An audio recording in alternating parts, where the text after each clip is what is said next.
toutes et à tous et merci de nous rejoindre aujourd'hui sur la chaîne d'actualité France Info. Nous nous retrouvons en cette semaine de commémoration des victimes de la guerre d'Algérie mise en place par la mairie de Paris à l'angle de l'avenue Gambetta et du boulevard Mortier.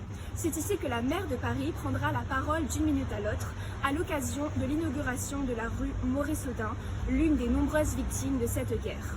Mais avant d'écouter les quelques mots qu'Anne Hidalgo nous accordera en amont de ce discours, revenons brièvement sur l'une des pages les plus sombres de l'histoire de France et découvrons ainsi qui était l'homme dont la mémoire est aujourd'hui célébrée. C'est au lendemain de ce que l'on appelle la Toussaint Rouge, la nuit du 31 octobre au 1er novembre 1954, marquée par plus de 70 attentats meurtriers revendiqués par les nationalistes algériens, qu'éclate la guerre que l'on surnomme également la guerre sans nom. Un conflit ayant opposé durant 8 longues années d'horreur, partagées entre viols et tortures, les armées françaises à l'armée de libération nationale, partisane d'une Algérie indépendante de 1954 à 1962. Les massacres entre Français et membres du Front de libération nationale algérien poussent l'Hexagone à envoyer ses armées sur place. La population française se trouve de ce fait ébranlée puisque de jeunes Français vont faire leur service militaire en Algérie et ainsi participer directement au conflit. La population algérienne est quant à elle également divisée entre favorabilité à la présence française et patriotisme algérien. Les tourments infligés aux protagonistes respectifs vont faire de cette guerre un conflit officialisant la torture et marquant la mémoire collective durant plusieurs décennies. Ce fut le cas de Maurice Audin, un jeune mathématicien militant anticolonialiste ayant lutté pour l'indépendance de l'Algérie au sein du Parti communiste algérien et qui connut un destin tragique. 1957, bataille d'Alger, l'un des épisodes les plus cruels de la guerre d'Algérie. C'est ici que débute l'affaire Audin, devenue l'un des symboles des horreurs et injustices de l'armée française en Algérie. Sa disparition fut, même plus de 60 ans après sa mort, l'un des plus grands secrets de cette guerre. Maurice Audin a été arrêté dans la soirée du 11 juin 1957 à Alger par les parachutistes de l'armée française chargés du maintien de l'ordre et disposant de tout pouvoir du gouvernement français. Suite à son arrestation, le jeune militant fut déclaré comme évadé par l'armée française. Un comité Audin, dont étaient notamment membres des mathématiciens et historiens animés par la conviction que ce jeune homme fut assassiné par les parachutistes, s'est constitué durant l'automne de la même année afin de faire lumière sur sa disparition. Ce comité a par ailleurs été le point de départ de la lutte contre la torture en Algérie. Mais ce n'est pas sans citer sa femme, Josette Audin, qui durant plus d'une cinquantaine d'années s'est battue afin que l'État français reconnaisse son indéniable implication dans le douloureux assassinat de son mari. Les convictions contraires de Maurice Audin à une Algérie assujettie lui ont valu la vie. À présent, intéressons-nous plus en détail à la perspective étatique de l'histoire de Maurice Audin à travers l'entretien dont nous dispense Anne Hidalgo. Bonjour à vous, c'est avec plaisir que nous vous accueillons aujourd'hui sur la chaîne. Bonjour, le plaisir est partagé. Merci de me recevoir. Tout d'abord, pourquoi avoir mis en place une semaine de commémoration des victimes de la guerre d'Algérie à Paris ? Pourriez-vous nous expliquer en quoi ce conflit présente-t-il autant de valeur, même après tant d'années ? Tout à fait. La guerre d'Algérie a, à l'heure actuelle, encore autant de valeur, même 60 ans plus tard, puisque celle-ci s'inscrit dans notre mémoire individuelle et collective.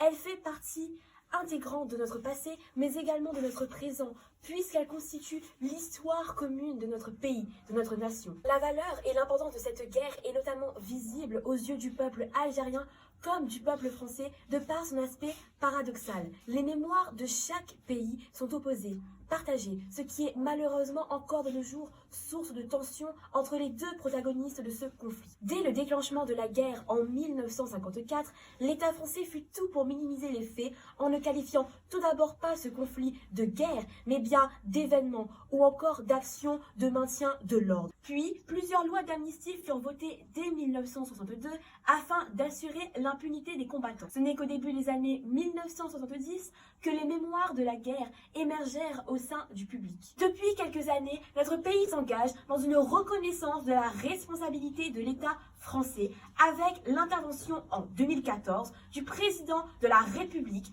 François Hollande, où ce dernier affirma que Maurice Audin était mort durant sa prétendue détention. Et que 4 ans plus tard, que l'actuel président Emmanuel Macron accomplit une véritable reconnaissance mémorielle en se déplaçant et en demandant pardon à Josette Audin, épouse de Maurice Audin, ainsi qu'aux enfants de ce dernier qui n'ont jamais connu leur père. La justice fut espérée, désirée après plus de 50 années que ce dernier fut enlevé par les parachutistes. Emmanuel Macron reconnut de ce fait officiellement, à travers ce geste symbolique fort, la responsabilité de l'État français dans l'affligeante mort de Monsieur Audin. Merci pour cette réponse permettant de mieux nous sensibiliser à l'atrocité et à la particularité de cette guerre. De ce fait, en quoi est-ce important de commémorer la mémoire des victimes? Et quelle est ici la particularité du cas de Maurice Audin? Cette commémoration est essentielle pour toutes les victimes de cette guerre, puisque les autorités françaises refusaient de reconnaître cette dernière. Il est important de commémorer la mémoire des victimes en raison de la dimension affective que porte la reconnaissance, plus particulièrement dans le cas de Maurice Audin, pour diverses raisons. Premièrement, pour exposer que durant cette guerre, la torture était utilisée telle une véritable arme par les soldats français. Malgré l'impossibilité d'une démarche juridique pour reconstituer les circonstances de la mort de Monsieur Audin, la commémoration va dans un certain sens mettre en œuvre la réparation de l'implication de l'État français dans son assassinat et sa disparition. L'aspect psychologique est tout aussi important, permettant le soulagement et la fierté du combat de Madame Audin et de ses enfants durant plus de 60 ans. Le geste de reconnaissance de l'État français est synonyme pour eux de pansement face aux plaies du passé. En effet, cette famille s'est battue sans relâche pour que la vérité soit enfin établie sur l'assassinat de celui qui était un militant, mais aussi un mari et un père. Ainsi, à travers ces actions menées par l'État français pour les victimes de la guerre d'Algérie, et plus particulièrement pour Maurice Audin, pourrions-nous dire que nous sommes dans un pas vers une construction d'une mémoire plus apaisée, omettant de moins en moins d'aspects de cet épisode?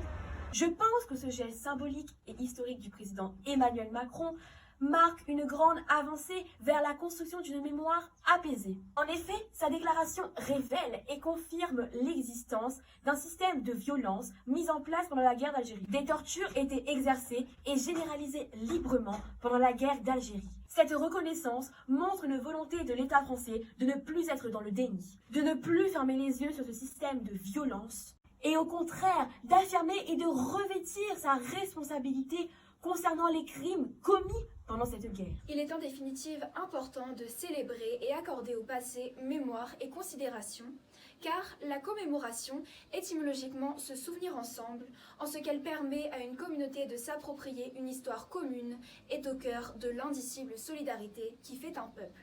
La commémoration s'entendrait alors comme un événement cathartique permettant de partager une mémoire commune et de célébrer les grands anciens, les fondateurs, les morts pour la patrie, justifiant par là même la destinée commune, l'histoire et l'État qu'ils ont contribué à bâtir.